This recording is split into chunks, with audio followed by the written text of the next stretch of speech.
So welcome to being great and getting rich. What I know is that God is in the house. God is in this place, that there is this spirit and energy of greatness that is everywhere, every when, everyone. And I know that on this wonderful winter evening, we gather intimately to explore the concept of greatness and the greatness within us. Because I know that each one of us, created out of divine greatness, brings that greatness into the world, in everything that we do or say, in everything that we think, in all that we are. And so this night I celebrate our greatness, and with great gratitude for every gift that each of us gives, I simply release this treatment into all that God is, knowing that God is all, as together we say, and so it is. Thank you, thank you, thank you. It's okay to laugh. You held it all that time? I think it's turning purple, man.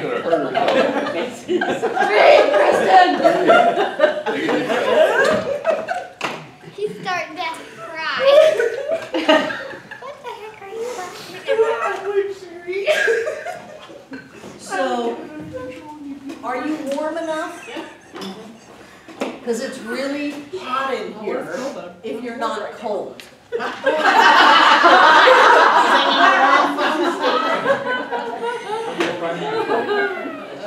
So if you get warm, because my sense was that we have a lot of people and it's just cold and wet outside, 2 degrees away from snowing.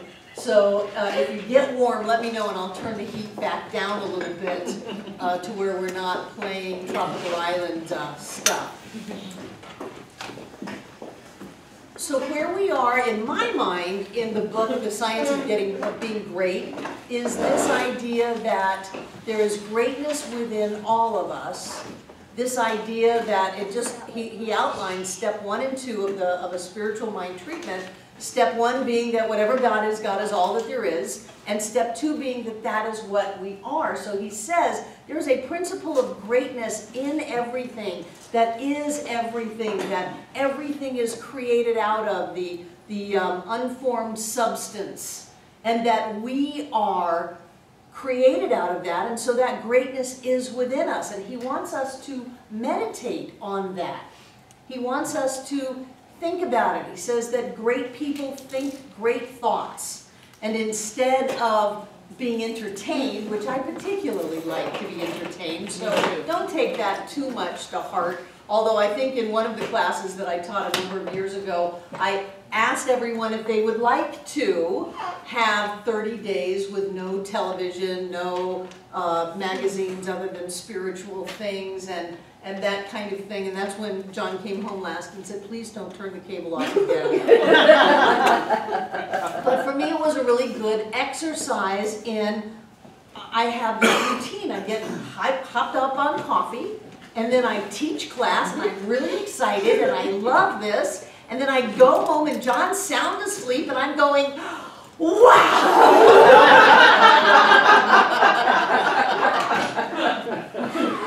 And so a lot of times I'll fix myself a little something to eat, and I'll sit down and I'll watch TV for an hour or 2 hours. And the thing is that at that time, 10 o'clock, 10 to 11, is usually the high drama shows. And so it used to be CSI Miami, you know, and it always starts off with some bloody murder. And then I was into The Sopranos, and it was who's going to die this time, and how much can you get away with on television. And then it evolved, you know, into more modern things of scandals and things like that. And I realized this probably isn't good for me.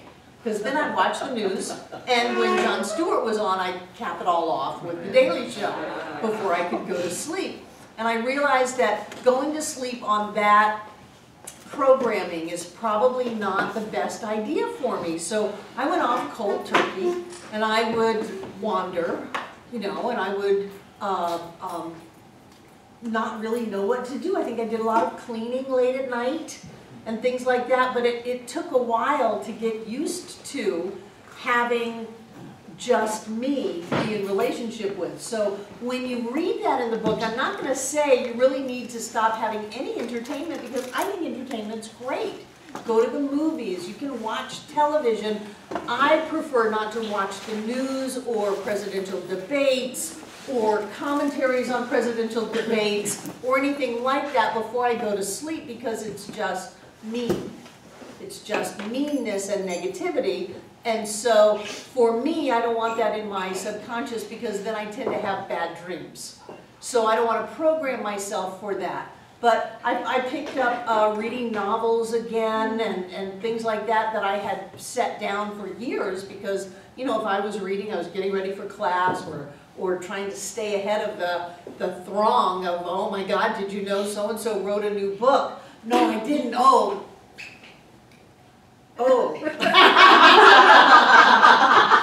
I have to go to Barnes & Noble and get it and read it fast, so that the next time someone says, have you read it, I can say, yes. Now if you ask me if I've read it and I haven't, I'm just going to tell you, no, I haven't read it, and I probably won't, because everybody writes the same thing over and over and over again. There's not that much to it. We live in a spiritual universe. We are spiritual beings. We are powerful beyond our wildest dreams. No one is doing anything to us. Our life is up to us. And if we want to have the life of our dreams, it's up to us. And so you can couch it, and you can put stories, and you can frame it in all kinds of things. But when you get right down to it, everything says the same thing. So just be aware. Be aware of how you're living your life, of what thoughts are going through your head. Wallace Wattles, rightly so, says that your job is to think. And if you want to be great, your job is to think about great things. Think about the verities of spirit, the eternal truths. Think about the high questions of mankind. You know, are we basically good? Is there evil in the world? Are we all a God among gods? Are we all moving toward heaven? Or is the world just going to hell? So, and that was a Wallace Wattles word. So those are the things to think about. And then he says, then you have to control your thought, which he says is the most difficult thing you will ever do in your life, so that you see that in the circumstances of your life. That no, that person is not the devil reincarnate. That's not an evil person that's out to hurt you. That is a God among gods, perfect though not complete. That is someone who is evolving and moving toward heaven just like everyone else. And that when we do that, we shift our focus. And we take charge of that amazingly powerful, creative energy that's moving through us. When we control our thoughts, in that we pick and choose where we want them to go so they take us where we want to go, then we get to have the life that we want. I don't know of anybody who likes being bitter. I just don't know of anybody who likes being bitter, who wants to be bitter, who goes, I know people who go out of their way to be bitter, they do, but I don't think that if they really realized the choice that they had, they would go down that path. And so the only way to get that we're at choice is to continue to make that choice over and over and over again, so that we can choose wisely as to where we want to put our energy and our attention. And he says, you know, really get that there is greatness within you. And for me, that brings up the whole idea of self-worth. That when we feel, and I talked a little bit about this yesterday, when we feel like there's something lacking in us, we are going right down the road to being upset with somebody. If we feel that there's something lacking with us, if we feel that there is not a principle of power inside of us, there is not greatness within us, that there's something wrong with us, there's smallness within us, there's flaw within us, then that sets up a whole psychological dynamic of trying to find something outside of us to fill that gap. To either, plug the leak or fill the gap or cover it up with something, or to somehow convince us that we can leave that part of us behind and just remake ourselves anew in a brand new relationship until that old part of us that was not healed has come back into our lives. And then that sets up, oh, you have finally found you. I have finally found, I have looked for you all my life. I have longed for you. And now I have finally found you, and now you will take away all of my pain and my struggle and my suffering and my feeling bad and my anxiety and my fear. And then it doesn't happen. Perhaps I get a temporary caffeine buzz, but then it wears off in an hour. And then, how could you do this to me? You deceived me, you lied to me, you set me up, you made me a fool, and watch as I get you. That's the way people operate for the most part, no matter what it is. So, if we are feeling like there's not greatness within us, and this is one thing I really love about this teaching, is that the first 2 steps of treatment will give you all that psychotherapy promises to give you. And maybe some psychotherapy gives it to you and maybe some doesn't, but the first 2 steps of treatment will give it to you. There's only one. You are held in the eternal arms and heart of the divine. You are loved beyond your wildest dreams. You are only good. You are a being of light. You are a being of love. You are precious and necessary to the functioning of the entire universe. You are so important. You are so amazing. You can command the molecules of creation into form by your very thought. God moves through you with love and light as a healing presence in the world. All you have to do is open up, and that which is already within you comes out. Isn't that great? Mm-hmm. That's wonderful. And so when we move into that idea that says, I like you, I like you, I really do like you. I like you. I want to be with you today. I may not want to be with you tomorrow. One of the things that John and I do is we pick up our relationship. I don't think we've ever put it down, but we pick it up and say, I want to be with you. I want to be with you.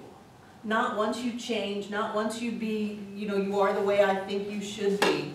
Not once this happens or that happens. I want to be with you. Understanding that at any moment, we might say, I don't want to be with you. Because if you can't say, I don't want to be with you, then what kind of freedom do you have to be? If you're not free to say, tomorrow I may go to tea, deal with it, because I may want tea. If you're not free to be that way, then how are you honestly choosing? And most people can't handle that. Oh, no, you have to promise to be with me forever, no matter how terrible I am, no matter how I act out on you, no matter what I do to you, you have to promise to stay. And that's not realistic, and that's not coming from a sense of empowerment inside of yourself, to be able to say, I am wonderful. And I think you're wonderful, and I want to be with you. I really do. I want to be with you right here and right now, muddy and sweaty and with the car broken down and the check bounced. I want to be with you. That's a very honest place to be. And that comes from a sense that you are enough inside of yourself. And when you're enough inside of yourself, and when you get that not only are you enough inside of yourself, but that there is this energy all around you that is lifting you up, that is guiding you through your life, that gives you what you need to have greatness in your life, to do great things, to know what to do and what to say, and to have the courage to do and say those things in a great way, then you've got something that's more than just, well, this is a boundary. Barbara says I'm not supposed to go over that boundary because then I'd be codependent. So I'm not going to go over that boundary, but I'm going to be an island unto myself and nobody's going to hurt me. I'm not talking about that. I'm talking about being full inside of yourself, being whole and complete inside of yourself, and choosing the thoughts that support you in that, to knowing that you are supported by all of life and feeling that support. It changes you. And whenever I look at people, I can see greatness in them. And that doesn't mean you have to be Winston Churchill, or you don't have to be the President of the United States. You don't have to do these monster things. But however you live your life, live it in a great way. Don't take the opportunity to get mad at someone just because you're feeling cranky. Look inside of yourself and say, why am I feeling cranky? What do I feel like I'm lacking that I would feel cranky? What is up with that? I am a God among gods. The world is on its way to heaven. Everything is going great. Why in the world would I feel cranky? I don't need to feel cranky. Oh, Barbara says I can pick and choose my thoughts. I can think great thoughts. So now I'm going to pick a better feeling thought, like Abraham Hicks says. I'm going to choose a greater thought, and rather than get mad at someone, I'm going to give something out into the world that overfills my space. Go to Earth Fair. They have a sale of chickens for $1 a pound, a flash sale between 4 and 8. Got there at 4:30 and they were sold out. And the smugness of the person behind the counter, that one should have gotten there at 4 to be in line with the people for the 20 minutes that the chickens lasted, really tempted me to not be great. Tempted me to not be great. Because I could justify it, I could rationalize it, and part of me thought maybe that young little whippersnapper needed to be smacked down a little bit. And then I thought, why? Why would you want to live in a world where you're dragging people down instead of lifting people up? If I drag someone down, it's going to cost me a whole lot more than some chicken. It's going to cost me in the way that I see myself. It's going to cost the creation of my life. And so, wow, you've had a really big ride for the last half an hour, haven't you? Yeah, we went through 40 cases of chickens. Like, wow, are you okay? That had to have been intense. Yeah, all right. I'll see you later. Everything, we get a choice of doing things in a great way or doing things in a small way. And he said, you'll never be able to do great things in a great way until you can do small things in a great way. And he said, never attempt to do great things in a small way, because that will be a disaster. So what you want to do is practice every moment. Why am I feeling this way?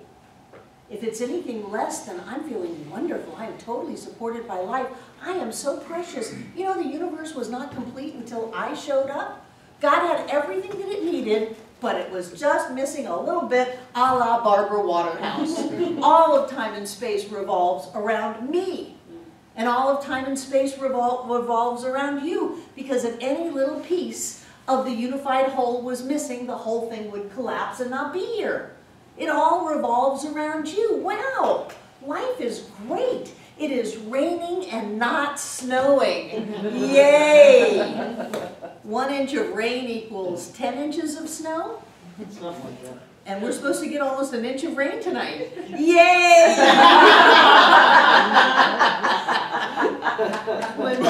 So when I say to you, I want to be with you, you have an option to say you had other plans, right? Okay. Of course. So I have to remember not to get hurt. Well, sure. And then if you say I want to be with you and I say I have other plans and you get hurt, you have to say, wait a minute, why am I feeling these feelings? What's going on inside of me that I'm not feeling like I'm this amazing spiritual being, living this blessed life, totally supported by the entire universe? What's going on with that? And then you can look at that and turn that around. And before you know it, you're feeling wonderful, and somebody comes up to you and says, I want to be with you. And you go, oh, I didn't even know you existed. I was so busy wanting to be with them, and they didn't want to be with me. And now you want to be with me. Wow, that's different. Yeah. Jane. My problem is that I have huge dreams, which I've had since I was born almost. Awesome. And my life is just not those dreams, you know. Bring some of them into form. You went to Rhode Island. I know you hiked on the Yukon. So bring some of them. Start doing small things in a great way. Bring some of them into form. I was married to someone who would have all or nothing.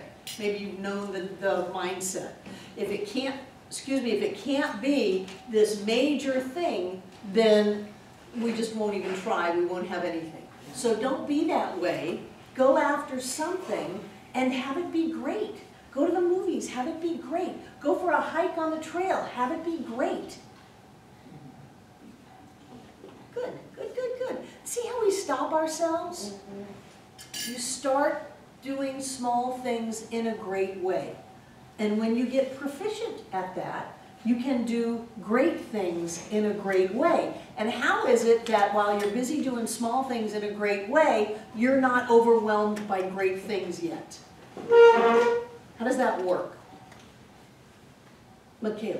You mean it hasn't came to mind yet? It hasn't came to form yet because you haven't established a consciousness to be able to handle something great. You've been busy handling small things in a small way.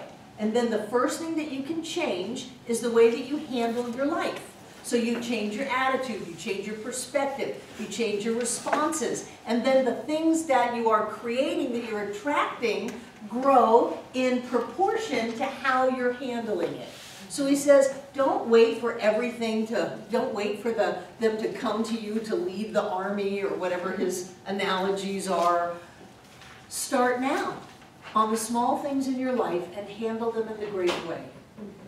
Be kind, be generous. I love the idea if you have an opportunity to be generous, take it.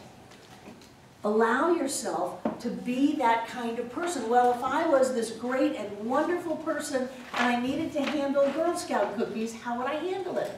I would handle it in a great way. If I needed to handle letting someone turn before me, how would I handle it? Well, I would be benevolent.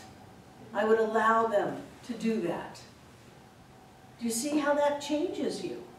Instead of always fighting to get every little thing, you're down there with those that are grabbing at life, and that's not living a great life. So one of the things that I wanted to do tonight in more of a question and answer kind of a thing was ask you how you've handled certain things in your life in a great way. And it doesn't have to be something that the world would say, oh, that was so great, you know, you saved the planet, you stopped global warming, all of that wonderful stuff, because that's how we set ourselves up to feel not good enough. How have you handled things in your life in a great way? Picking up litter when I walk the dog. Picking up litter when you walk the dog, that's wonderful. What was that? Picking up litter when I walk the dog. Oh, yeah. Michaela. I have this big laundry issue. I would pile up all this laundry in my laundry basket, and now it's like, wow, I've not done that in a long time. You wash your laundry as it gets dirty. Yeah. Wow! Well, I don't wash it as it gets dirty. It's like I have less, so I don't have as much. You don't just take your laundry and pile it up in your basket for looks. Yeah. Okay, good, good. You don't go out of your way to make more trouble for yourself. Good, good, good, good. Not now, I'm still working on it. Kristen, maybe Michaela can give you some pointers. How have you handled things, whether great or small, in a great way? What is the greatness in you? I have a lot of animals. and I feel, and they've come to me on their own, and I feel as if I'm taking care of my little pinprick on the globe. So you care for, what is the word, wayward animals? Sort of, kind of. Uh-huh. Good for you. So I take care of them. You've also taken care of other things. Yes. And allowed them in your life. That's true. That's very true. I see that as a big part of your greatness Oh, and thank your you. impact in the world. Thank you. Really? You see anybody else doing that? Yes.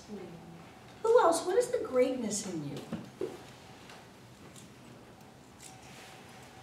Jane. Basically, what you're saying is that the great way is the important thing. I mean, you know, whatever, you go about your life and you're thrilled with whatever you do. Is that what you're saying? I am. It's like the Rumi poem that says if you have one task given to you by the king and you go and do 100 other things, you have not done what you were supposed to do. So we get sidetracked. Oh, I'll be great tomorrow. I'm going to be petty today because this just, you know, me off. So when we do that, we sap our energy. And then people say, well, I don't know why I'm sick. I don't know why I don't have any money. And I don't know why nobody likes me. Well, I do. I know exactly why that's going on. Because you're being petty and small based in fear in life. And when you go there, the law of attraction, the ability to create, it just stops everything. And then you end up with a petty life. So yes, I'm saying find something to do that's great. Overfill your place. It's like the way you stay after class and wipe down every table. I'd love to do that. And that's you giving out into the world. Nobody knows that Jane's the reason that our tables don't have coffee all over them. You know, Tuesday night class comes in and they just think you guys are so clean. I don't know, they're slobs. That's something that we can do that is great. And it's not, oh, you're a good person because you do it. You're being big because you do it. You're giving out because you do it. And when you're big and when you give out, your life reflects that back to you. And it shows up as your physical state of health. It shows up as your financial state. It shows up as how people see you. If you want to know what kind of a person you are, ask your friends. It's fascinating. What? What? Take your jacket off. Take one of your two jackets off. So tell me about your greatness, Linda. Not really, it just came to me, we were talking about that. I remember sitting around at actually it was a church board meeting, and they were talking about the higher-ups that said, you know, why doesn't Mrs. Jones give any more money than she does, for instance. And somebody said, do you know that Mrs. Jones's husband will not give her any money for the church? And she picks up cans and bottles and brings them in and gives us some. That's greatness. Yeah.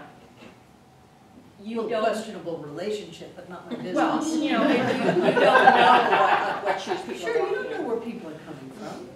And wouldn't it be better to ask Mrs. Jones that? Instead of talking about her. Yeah.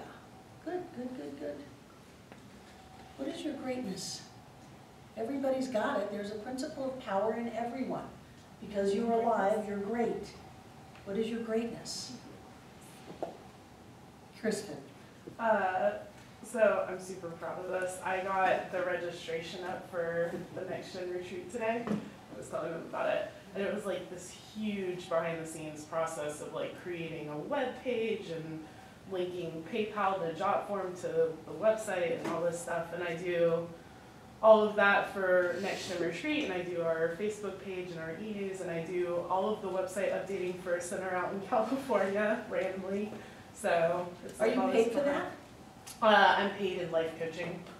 For California? Yeah. Other than that, are you paid for the Oh. next generation stuff? Oh, You paid no. for this stuff? No. No, you do that out of your opportunity to give into the world. And do you get back from that? Oh yeah. Yeah.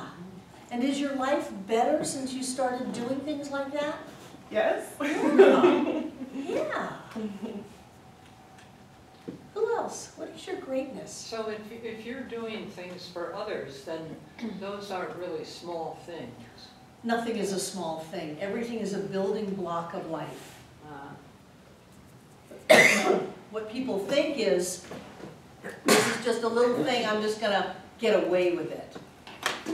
Take that, you dirty, rotten, racket, French, drive, learn how to drive, whatever. Well, I'll just do that for a few minutes, except there is no few minutes. There are the choices that we make to think the thoughts that we want to think to create our reality. So what is your greatness? One. All my life, I've tended to be able to channel, I don't want to say pain, but just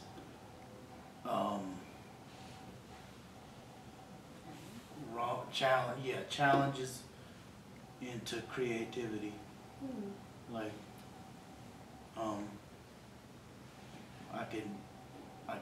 I'm pretty poetic when I get on emotional lows, and I can write pretty good, and that's a good thing. So you can change your experience from pain to something else, Yeah. to something greater, higher, more poetic, Yeah. more beautiful. Good. That's a handy talent to have. That's something that's good to be able to do.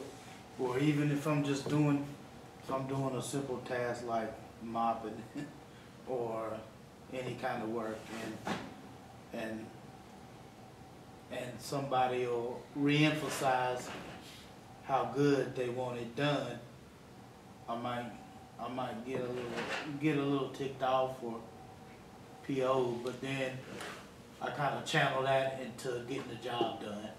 You know, I just kind of transfer that. Isn't it funny how some people think that there are more and less important jobs? Yeah. Isn't that naive?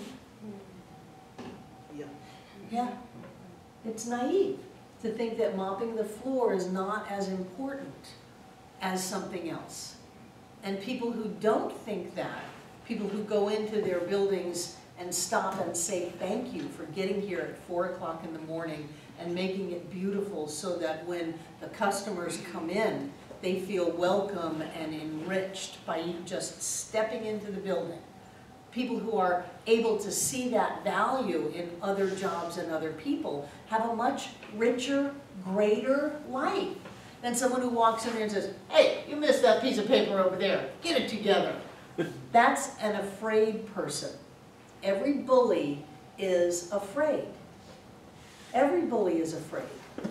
And someone who can see the value that we are all a God among gods, that we are all on our way to heaven instead of on our way to hell, somebody who can see that peoples their world with that kind of person. And if it doesn't just magically show up, they take the person that's in their world and they turn them into that in their head.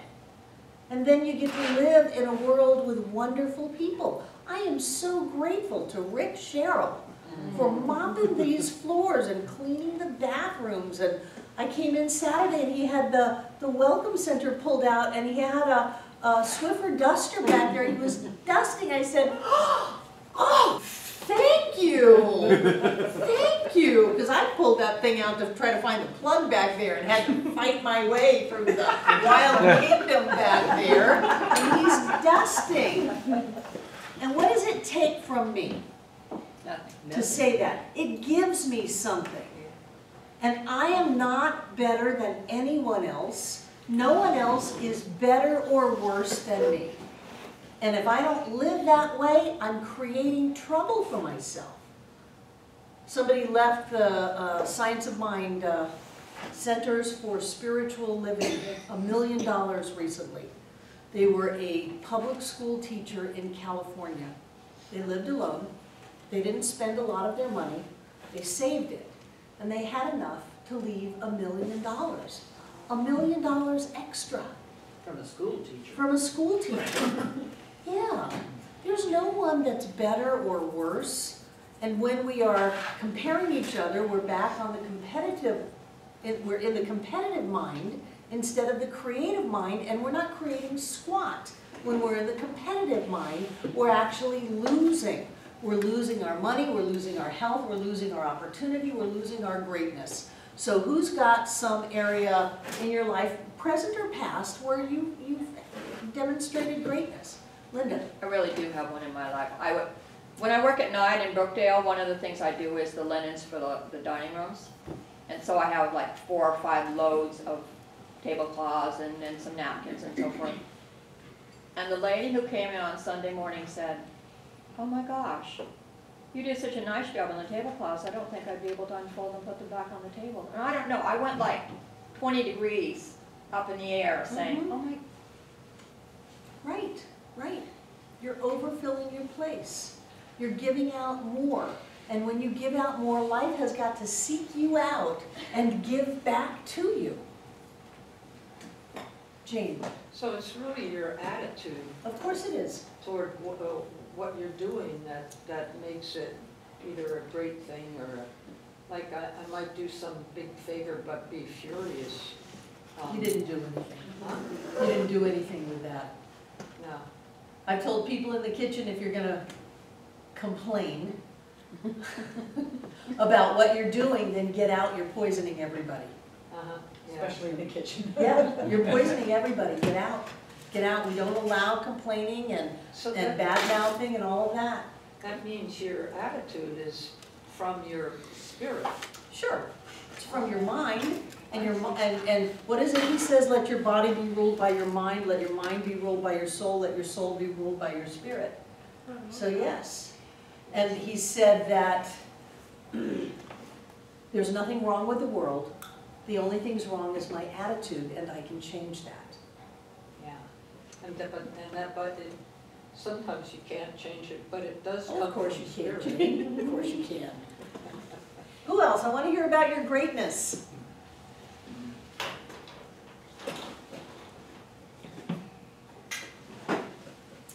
Everybody's got greatness. Yes, Betty. I like to bring in goodies for everybody. You do, you bake banana I bread. didn't today because I didn't think there'd be very many people. You bake, you go out of your way, I'm sure you have a rich, full life. You go out of your way to buy things, mix them up, bake them, and then bring them over here, and then you even cut them up and put them out. Yes. The other thing about it too is that I like to touch people. I'm a healer. Mm-hmm. And, you know, it's just a fun thing to do when somebody walks by and says they're cold or whatever, and you send them energy. Mm-hmm. It makes me feel good. That's greatness. Could you imagine what the world would be like if nobody let their greatness out? Let their greatness out? Be pretty. Lynn? Creating beauty and uplifting people. Yeah.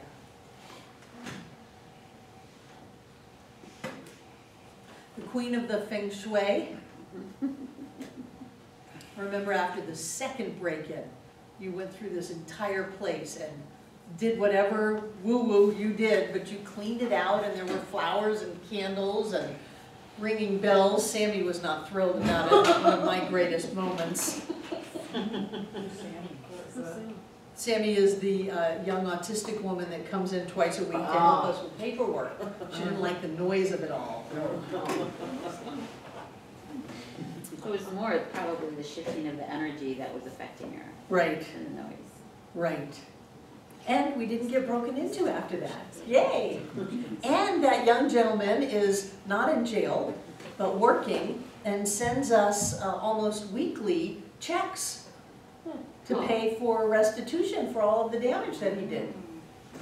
Yeah, they're not huge checks, $10, $20, $30, some percentage of whatever he's making. But that brings him into balance and lets him, you know, balance all of that out. And we didn't ask for it. It just was part of the judgment for him not to go to jail. We didn't really want the guy in jail. He was stoned out of his mind, and we were, you know, a light in the darkness saying, you can have whatever you want.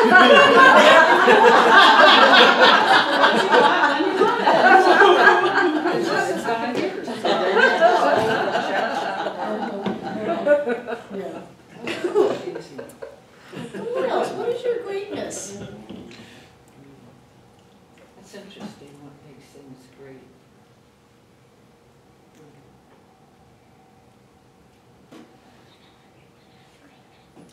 The video goes out into the world. I've taught for years and years and years, never had it recorded, never had it videotaped. I just did my thing and it was over when class was over. Now we have people like Breezy and Judith and Ted and Devon that take that video and put it out into the world. I got an email from a man in Belgium last week. He sent a PayPal gift of like $3 or something because the exchange rate in other countries is not, the American dollar is valued very differently in other countries. And I said, oh, thank you so much. You're not from here. Are you part of our online community? And he sent me this lovely email that says, there is not any science of mind in Belgium. Nothing.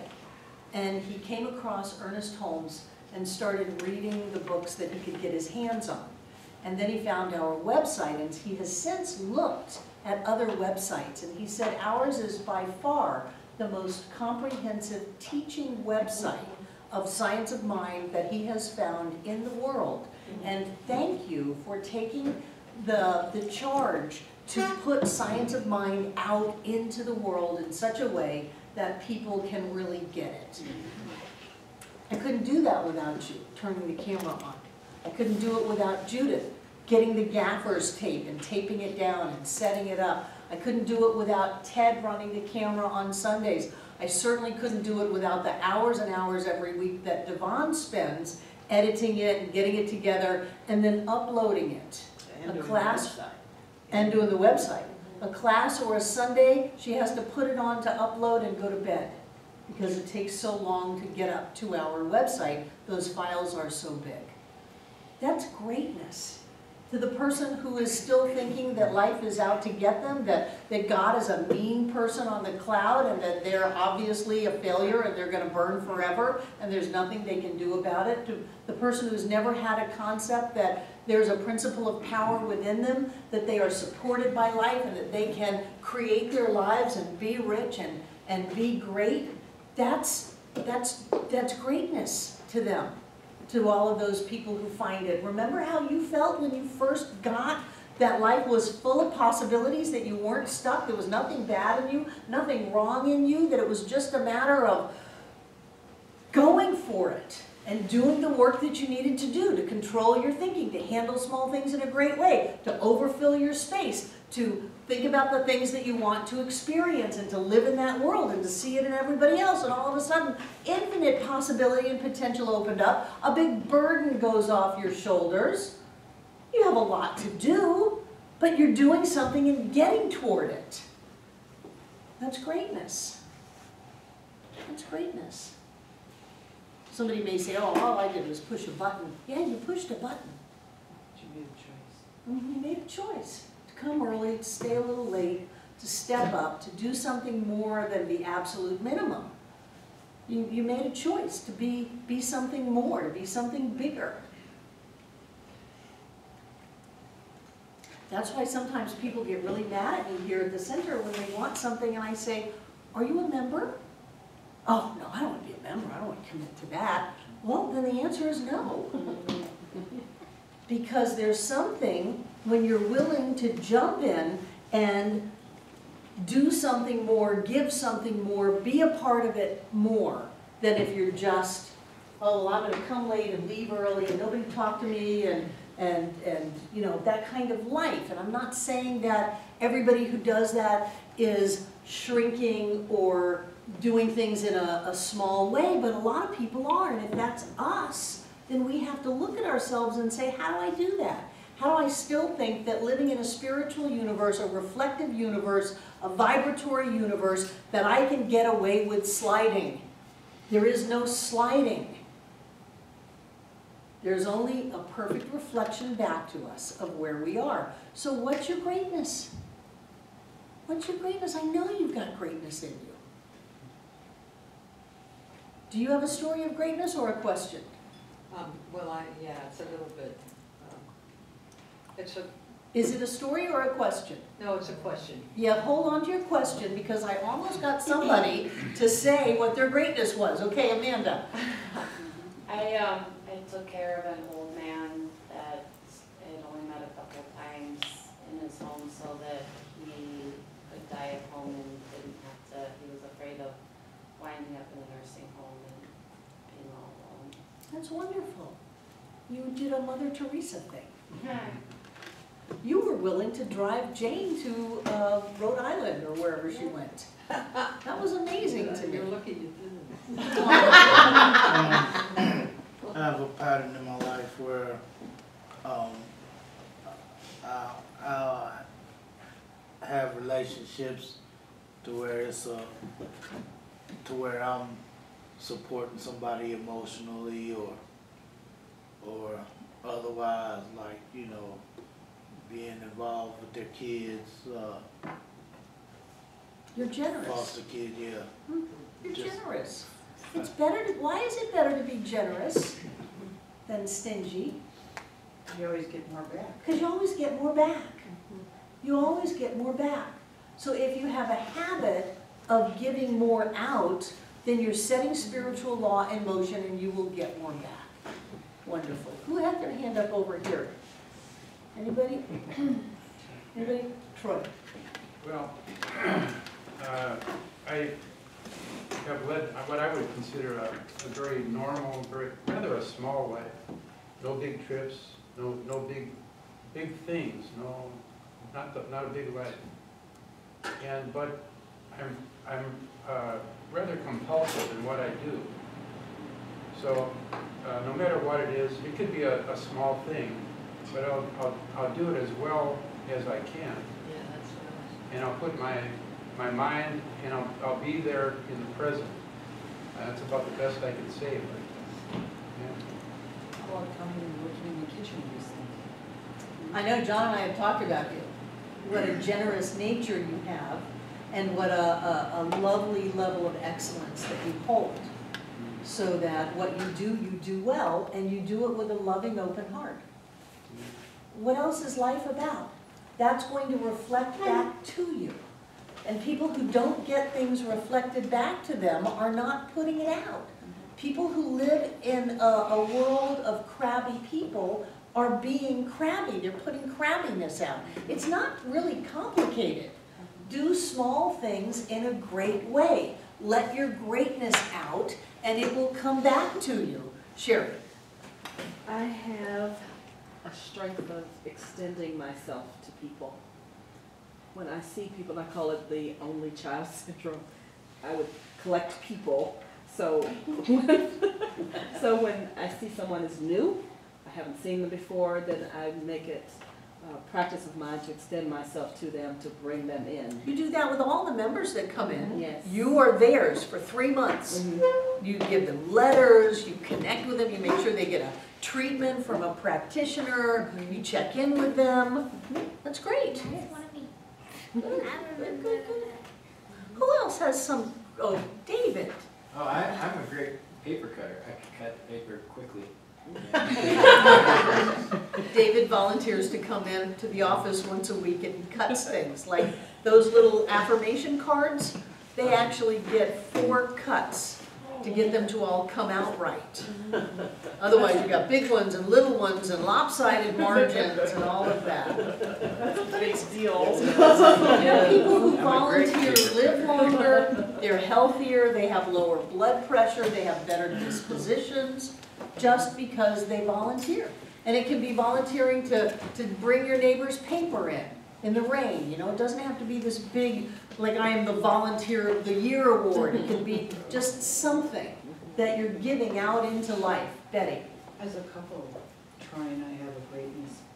His mother was living in assisted living, very depressed, very withdrawn. We took her home, and she's living with us now. Her demeanor and her life is totally different. She was praying for God to take her home. Now she's happy. God did. Took her to your home. That's with a lot of Well, sacrifice. she wanted to go to heaven. She did. She did. When we really get that our life is a reflection of us, and that it's not just on the level of thought, it's on the level of action and activity. It's what we do, and as Jane said, it's how we do it. Then we start to be more aware. And this is what I love about Wallace. Wattles is he's simple. He's simple. This isn't all about, you know, you come to Kate's class on Tuesday night in here, and it's very abstract concepts of metaphysics, and it's different. Wattles is simple. Don't be stingy. Be generous. Don't be small. Be big. Don't wait for everything to work out perfectly before you decide to be big. Be big now. Be big in everything. If the water is dripping, turn it off. If the door is open, close it. If your dog is outside, bring it in. You know, if your partner left their socks on the floor, pick them up. It doesn't make you a doormat. Some people are so afraid of not being protected that they don't give anybody any space. And so, what is it that you're paying a price for? You can pick the socks up, or you can hold on to upset about it. Which one is going to be more expensive to you? I had a tax attorney in Miami, and he would, you know, he was charging us for an hour, so he'd chat, you know, because he only needed a few minutes. But he would chat and tell stories, and he said that on his fourth marriage, this was a very wealthy man, he said he learned that when he would look out of his office window in Miami in the afternoon and the downpours had started, and his wife's brand new Mercedes windows were down, that it was best if he just got up and went out there and rolled them up. And I thought, what a good analogy, instead of judging, oh, you're wrong and you're bad and you don't appreciate me, that I just bought you this and I'm going to feel put upon and taken advantage of. I'm working and now I got to go out in a Florida rainstorm and get wet and roll the windows up and all of that. Or you could just do it and not pay the price of all of that emotional energy. Just realize that you're setting law in motion. And the only thing that life can do is give back to us. And you know, maybe one day you're going to have your windows down and it's going to start raining and somebody's going to roll your windows up. This could be a better world. If everybody rolled everybody else's windows If up. everybody rolled everybody else's windows up, practice random acts of kindness. It's like if you go down if you go down Biltmore Avenue in downtown Asheville and somebody's parking meter is expired and you have a quarter in your pocket, put it in there. Oh, well, they're probably not going to come back before it expires again. So what? In your world, you gave. And by giving, you get, because you turn into the kind of person that is generous, that is loving, that is aware, and that is an energy that sets the law in motion, and you get stuff back. Most people who are crabby, who are stingy, who are angry, even if they have physical stuff, they are not happy people, and they certainly are not great people. Jake? Yeah, I'm kind of looking around for a definition of greatness, and I am terrible at reading spiritual material, like any of these books, and everybody reads them, and they're simple for most people. So get to your question. Okay, so here comes the question. Well, I got 365, which is just the small, selections every day, and so I read it in the morning and I read it at night. I read it at night and then I read it next morning, just trying to understand it. Now most people just do it. So Jane, no stop problem. comparing yourself to other people. Well, the thing of it is that I would think, just looking at it, now that is a great thing, right? To read the Signs of Mind 365 twice a day? Yes. Yeah. That's a great thing. Yeah, that's what I'm looking. Good. Well, that's what. That's your even greatness. You read even- lofty spiritual principles twice a day. You bring that out into the world. But even though No there are butts. people Get that, your butt out of the way. but there are people that just can read hundreds of pages like that. Jane, But Jane, stay here. Stay here. Huh? You're doing great. stay with that. Yeah, Control your thoughts. Okay? yeah. Okay. Who else? We've got time for at least one more great thing. Elise. Well, today at work, this guy that I work with came into my office, and he was all like freaked out because he had to go to the courthouse and turn in his divorce papers, and it was raining, and I could just tell he was like freaking out about everything. And he was like, I don't know if I'm going to like somewhere to park, and it's raining, and I want to get my papers wet, and I could just tell he like needed someone to just help him, you know. So I'm like, hey, I'll just drive you up there, just get in my car, let's go. It's gonna be okay, you know. And like everyone else was like, what's wrong with him? He's a grown man, you know. When I got back, I'm like, yeah, he just is having a hard time today. So just like an opportunity to be kind to someone, try to take it, you know. Thank you, because sometimes in this teaching, we are so Emerson's self-reliance, we're so self-focused. We can't be outer focused, we have to be self-referenced, that we can forget that we are connected to everybody else, and that everybody else is a part of us. You know, there's that part of us saying, I'm just having a bad day, I need some help. And then will we go, I'll give you a hand? Or will we go, too bad, suck it up, Cupcake, put your big girl panties up and just deal with it. We don't have to do that. We don't have to be that way. Does that make sense? It does not turn you into a doormat. It allows the greatness that is within you to come forward because you know that you have more than enough. More than enough time, more than enough energy, more than enough kindness, more than enough ability to do things beyond just your little realm. And then when someone doesn't do that to you, you don't feel like you're right on the edge and that by them not giving you a ride, that you're now lost. You've already established that you have more than enough. I have more than enough I can give to you. If somebody doesn't give to me, I'm still going to be okay. And then we're free. It's very important lesson. Seems simple. It's a very important lesson. If you give out into your world, if you overfill your space, if you're always giving out more than you take, and if you do small things in a great way, your life will be great. Yes, Michaela? We talked about that last Sunday. I talked a little bit about it last Sunday, yes. No, I'm saying the kids club. Oh, good. Good. There's only one mind. Let's take a break.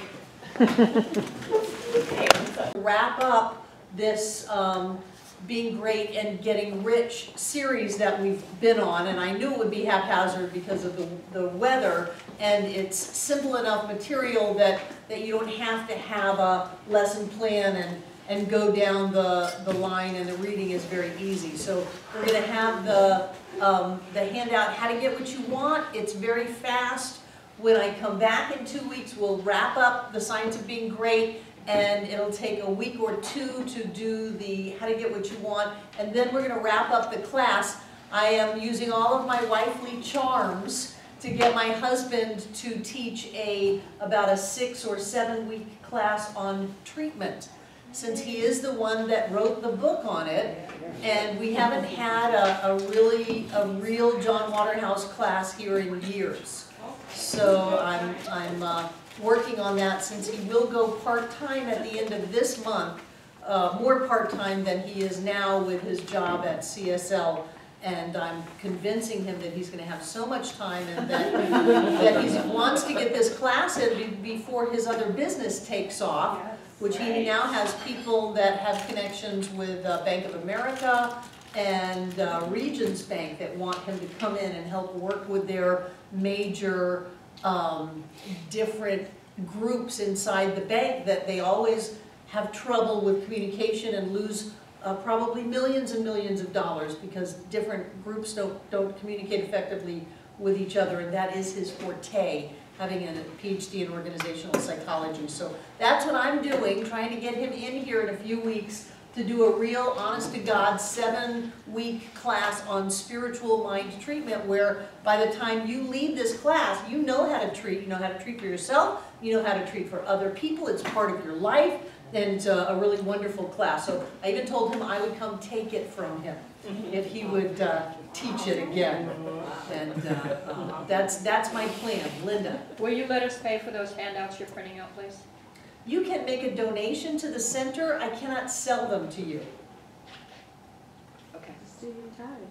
Yeah, just if you want to give some money for print, for paper and ink, but really, we have a small printing company up there. We print everything in this center, and we do a really good job at it. Yes. We buy printers that take $3 ink. Wow. We buy that printer because it takes $3 ink, and we buy ink, $200–300 of ink usually once a month. Wow. So we print everything here, and we do a really good job. Juan? This is off topic, but is Rob Bergen gonna be here this week? Yes. Is he? Yes. Oh, okay. Yes, yes, Rob's gonna be here Wednesday. Last Wednesday, who was here? It was the most amazing one we've had. It's great. You know, not only did the week before, there was a young woman who had real live, honest to God cancer, and in 1 week, it was completely vanished. on the front row. Yes, every doctor knew it, every test showed it, you know, it was gone. Yeah. What? Did she get tested? Yeah. Is it what? As far as I know, she did. She Her had, mother said she did. her tumors were gone, you know, everything was gone.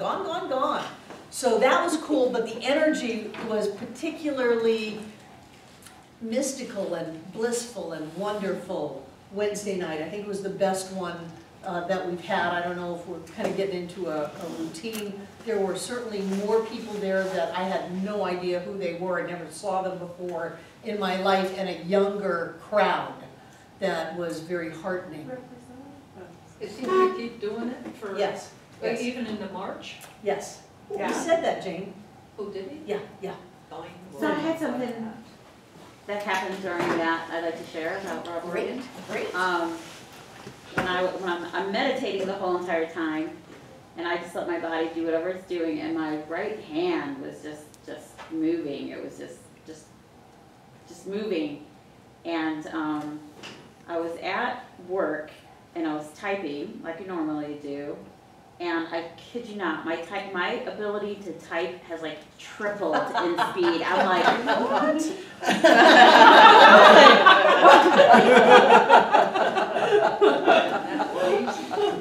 Yeah, I had, in the beginning with him, I had a major healing in my back.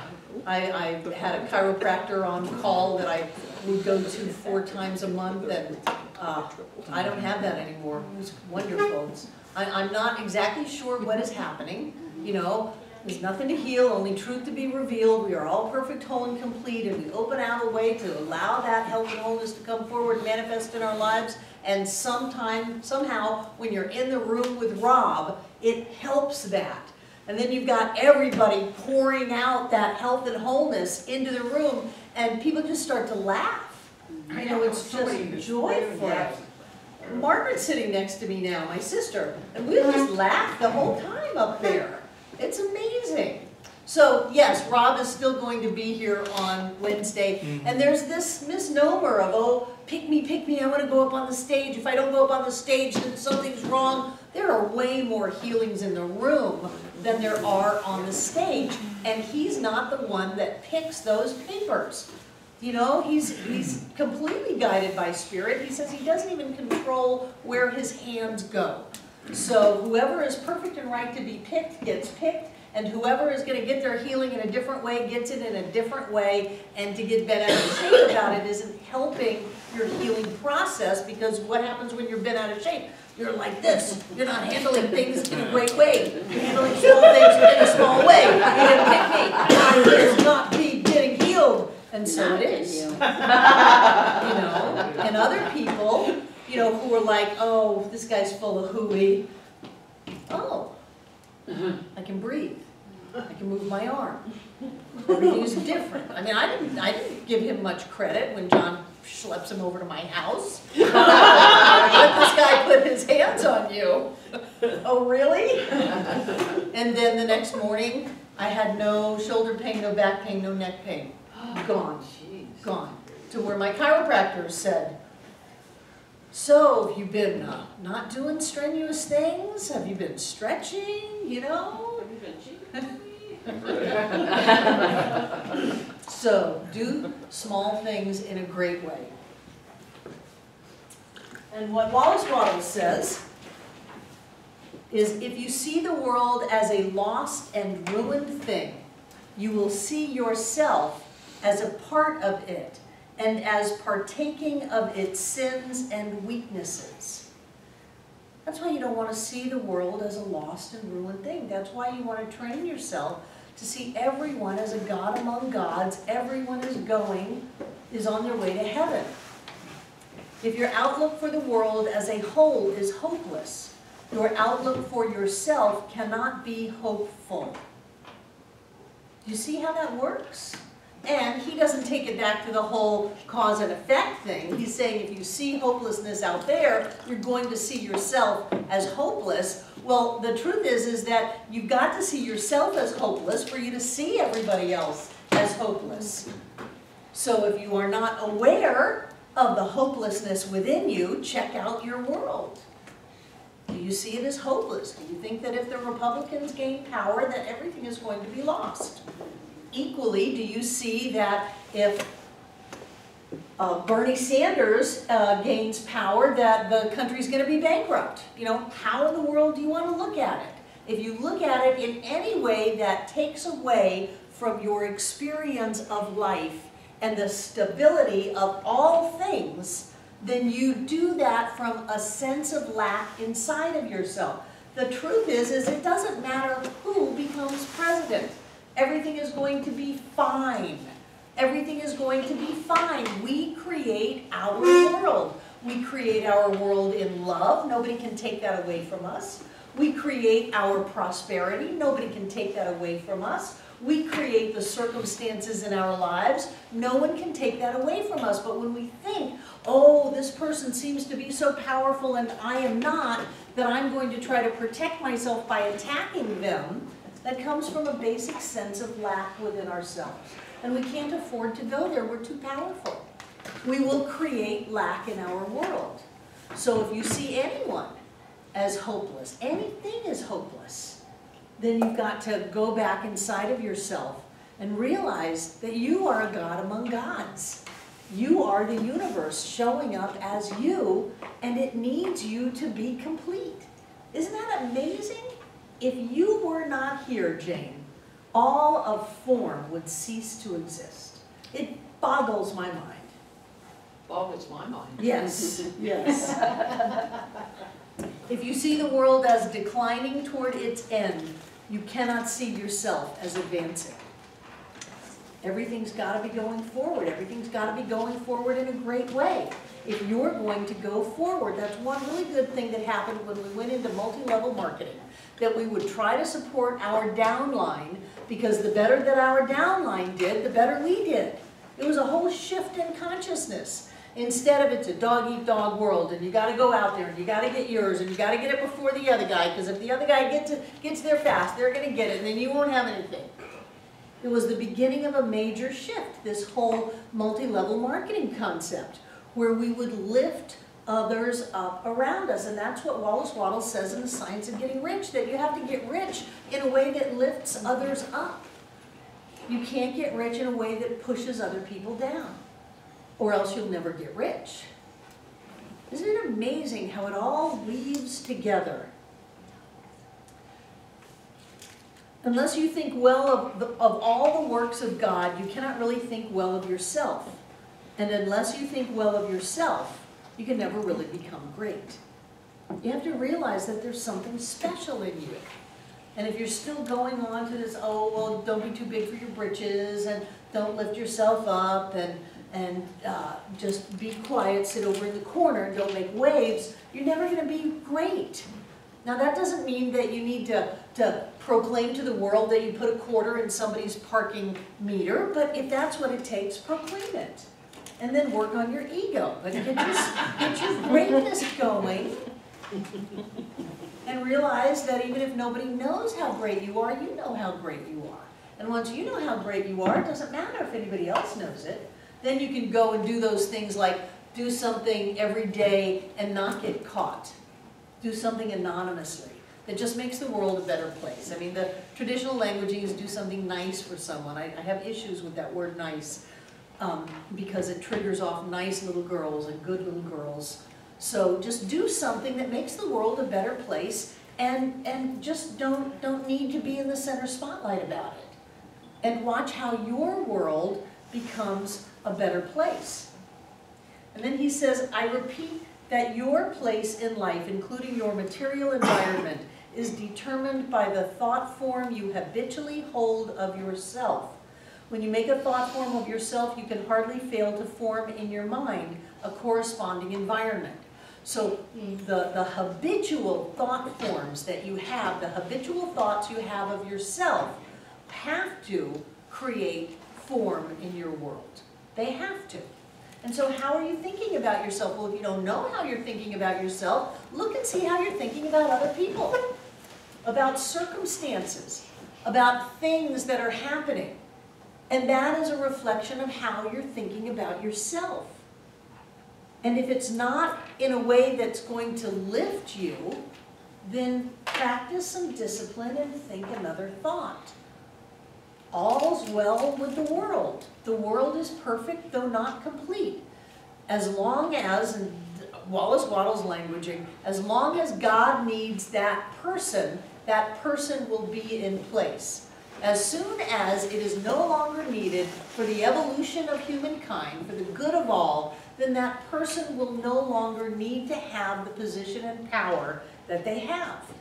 You know, he was writing in a time when there were children in factories and that people were working and making basically nothing, and you know, that was before the labor laws, and they'd be working 18, 20 hours a day for pennies, and people were saying, yeah, well, what about those dirty, rotten, racket, fratchet, you know, moguls and whatever he called them. And he's saying as soon as they're not needed, then they won't be there. But it was that structure that allowed for the quote-unquote common person to rise up in lifestyle and stature to where we have the lives that we have today. You know, children were not dying of starvation. We had jobs, we had better medical care, and through all of that structure, people got a better deal out of life. And so to point at one thing that we don't like and say, that's bad, that's the only thing that's going to hell and not to heaven, that is the only not a God among gods, is simply reflecting to ourselves the place within us that needs to be healed. And I would recommend that you heal that. I see your Facebook posts. I know what some of you think. I'm saying to heal that. To heal that, I read a Facebook post that was cheering Antonin Scalia's death because of all of the homophobic rulings that were held and all of the, you know, millions of people that were hurt by him. And I thought, you don't need to go there. You just don't need to go there. Society evolves as consciousness evolves, and as consciousness evolves, laws are changed and things happen. But once you jump into blaming and condemning and criticizing, then you take the whole group down instead of lifting the whole group up. So what we want to do is we want to see the good in everything because we want to see the good in ourselves. We want to marvel at the greatness of life. I'm particularly fond of sunrises because I feel such power when the earth turns and it looks like the sun is coming up and the air warms and the colors go crazy. I love that because it reminds me of our interconnectedness, of the beauty of life and of the power of the moment. I just love that. And so when I focus on that, then I get that inside of myself. If I look at it and go, oh, this is 7 o'clock already. Oh, I never get enough sleep. I've got too much to do and life is going to be terrible. Then that's what I get. But I get that because I feel terrible inside of myself because I haven't done the work to heal that. So if you have that on the outside, you have it on the inside. And if you don't want it on the outside, the way to get rid of it is not to go to war with it. It's to heal it within yourself. And then before you know it, our society has transformed, the 100th monkey effect has kicked in, and you know, we're living in peace and joy and love. Once we live in peace and joy and love inside of ourselves. Yeah. So he's got some steps here that I can't help but think that maybe Ernest borrowed a little from in his spiritual mind treatment setup. He starts off with your viewpoint. Your viewpoint should be that all is right with the world. It is perfect and advancing to completion. He said, I will contemplate the facts of social, political, and industrial life only from this high viewpoint. Behold, it is all very good. That is your political mantra. Behold, it is all very good. The growth you will have between now and November will be huge. I will see all human beings, all my acquaintances, friends, neighbors, and the members of my own household in the same way. They are all good. Nothing is wrong with the universe. Nothing can be wrong but my own personal attitude, and henceforth I keep that right. My whole trust is in God. Can you imagine if you see the world that way, if you look at things that way? How your life would be? How people would gravitate to you because they wanted that peace and that trust and that faith and that serenity? You know, change the things you can, leave the things alone you can't, and figure out which is which. There's a serenity to that. And then the consecration. I will obey my soul and be true to that within me that is the highest. How many times have I obeyed the lowest? I mean, really, how many times have I not been true to my soul and obeyed that within me that is the lowest? And I got in trouble. Yeah, I know. Can you read that one once more, please? I will obey my soul and be true to that within me that is the highest. It's like Emma Curtis Hopkins used to teach her students before they went to sleep to say a little mantra that was, rise up, O my soul, and be the best of me. You know, rise up, that within me that is the highest and the clearest and the best of me. And if we can live from that point of view, everything changes. I will search within for the pure idea of right in all things. And when I find it, I will express it in my outward life. I will abandon everything I have outgrown for the best I can think. I will have the highest thoughts concerning all my relationships, and my manner and action shall express these thoughts. I surrender my body to be ruled by my mind. I yield my mind to the dominion of my soul, and I give my soul to the guidance of God. Wow, this is mystical stuff. I will have the highest thoughts concerning all my relationships, and my manner and action shall express that. Wow. Wouldn't it be great to just constantly ask yourself, are these your highest thoughts? Barbara, is this really the highest of you? I know you're in a hurry, and I know you're going into Sam's, but is this the highest of you? And do you want to have the highest of you come forth? Or do you want to live from the lower levels another decade, lifetime, year, or minute? Is this the highest of you? Wow. Wow, simple question. Because you know what the highest is. You know what the best of you is. You know when you can go a little bit farther, and you know when it's time to call it quits. You know what the highest is. This is not about being taken advantage of or being a sap or a pushover. This is about being great. And if you're going to be great, you have to be the greatness, the greatest of you, the highest of you. Then he moves to identification. Interesting, third step of treatment also. Oh no, that's second step of treatment. There is but one substance and source, and of that I am made, and with it I am one. It is my Father, I proceeded forth and came from it. My Father and I are one, and my Father is greater than I, and I do His will. Please forgive the languaging. I surrender myself to conscious unity with pure spirit. There is but one, and that one is everywhere. I am one with the eternal consciousness. I surrender myself to conscious unity with pure spirit. Wow. This is the best of me.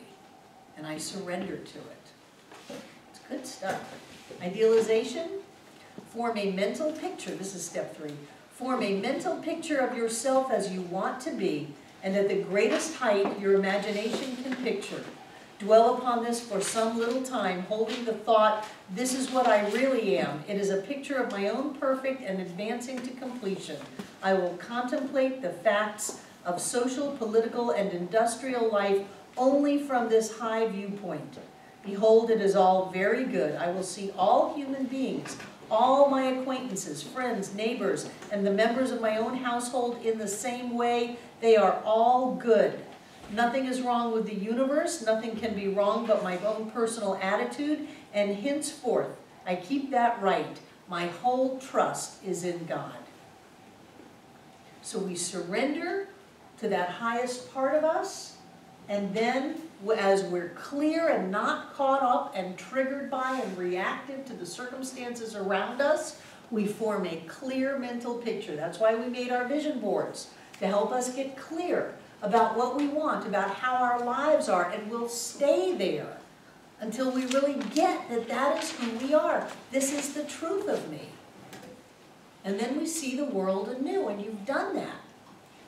When you're worried that somebody can take something away from you, that somebody can hurt you, and then you go to that place that says, no, I know who I am, all is right with the world. And then you open up your eyes and you may have the same exact circumstance, but you see it completely different. And if you see it differently, it's going to be different. It's going to work out in a different way. It's going to go down a different path than the one you were afraid it was going to go down. If this isn't treatment, I don't know what is. And then he says realization. I appropriate to myself the power to become what I want to be and to do what I want to do. I borrowed that phrase a little bit from him. You ready to do what you want to do and be what you want to be? Yes! I exercise creative energy. All the power there is mine. I will arise and go forth with power and perfect confidence. I will do mighty works in the strength of the Lord, my God. I will trust and not fear, for God is with me. That's a spiritual mind treatment. And Ernest rearranged it a little bit, and we've rearranged it and fine-tuned it over the years since then. But this, he was telling you how to create your life. From start to finish, how to see the world, how to feel that connection inside of yourself, how to lift yourself up to be the best of you, how to have your actions come forward in alignment with that, how to get really, really clear about what you want your life to be, and how to see everything from that point of view, and how to realize, I like this, I appropriate to myself the power to become what I want to be. How to take that power and then surrender and trust. That's a spiritual mind treatment, a la Wallace, Wattles. And if you do something like this, you cannot help but be great. You cannot help but get rich. You cannot help but have what you want. Life has to reflect that back to you. And you're right, Lynn, I think sometimes we talk too much about philosophy and not nitty-gritty, day-to-day, this is what you need to do to have what you want to have. And that this is how to do it. And it's just crystal clear to me. It's so great to me. And I love that in the original Science of Mind textbook, Ernest quoted Wallace Wattles and put him in as a footnote in one of his chapters. That vanished during the revision. But at the end of every lesson, Ernest gave a list of books to read. And he had Wallace Wattles books to read. So I thought that was very cool. What have you learned? What questions do you have? What comments do you have on those things I read? Did you like them? Yeah. Didn't it kind of make you feel like there's something lofty in there? There's something that can lift you up? There's something that you can use to move forward in life? Yes, but it's not too highfalutin that you think you can't do it. Right. right? And you don't have the world stacked against you because you're a miserable, rotten sinner, that you gotta fight your way through that just to get a glimpse at the light. He's saying that there's a principle of power within you, it's within everyone, because spirit is all that there is. You're just getting oxygen, I know. Who else? What'd you think about that? Troy. Two things. I'm amazed at the courage that Wattles has to embrace these ideas that just were synthesized by the previous generation or two. Thoreau and Emerson came up here in 1910, and he was writing to nobody. His ideas were wonderful, but he didn't care if anybody, he envisioned success, but I doubt that he had it in his time. Yes, not in his time. And then the second thing is, I've ordered since just about everything Wattles has written, and I only see one picture of this guy, and it looks like some strange thing out of Dickens. Is there anything? I don't know. I don't know. He does, he's skinny. Yeah. Yeah. And yet, he did things in a great way. He didn't pull back to try to get public support. He didn't sugarcoat it all. And when Rhonda Byrne was at the end of her rope, it was The Science of Getting Rich that her daughter gave her that sparked the entire Secret movement. In the beginning of the movie The Secret, where she talks about getting that little green book, that was Wallace Wattles' The Science of Getting Rich. And so he didn't get any support in his time of doing it, but he did it in a great way anyway, and he trusted, and then his works had a life of their own and went to touch the lives of millions and millions and millions of people, that little book. So it was a lie, the secret wasn't a secret. Well, for What a did you very say? long time it was. What did you say the name of his third book is? How to Get What You Want.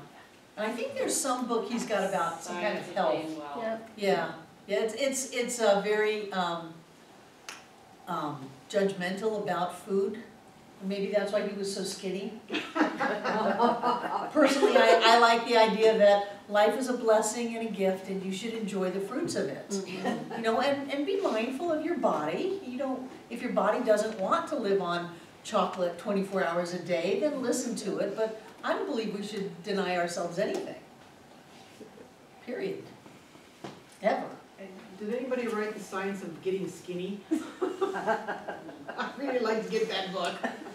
Come talk to me. I'm not sure skinny is a goal. You know, I know a lot of people who are thin who wish they weren't, and a lot of people who aren't that wish they were, and I think that it's just about us, again, thinking there's something wrong with us, and there's nothing wrong with us. I want a body that's going to live to 100. I don't really care how big it is. I just want it to live to 100.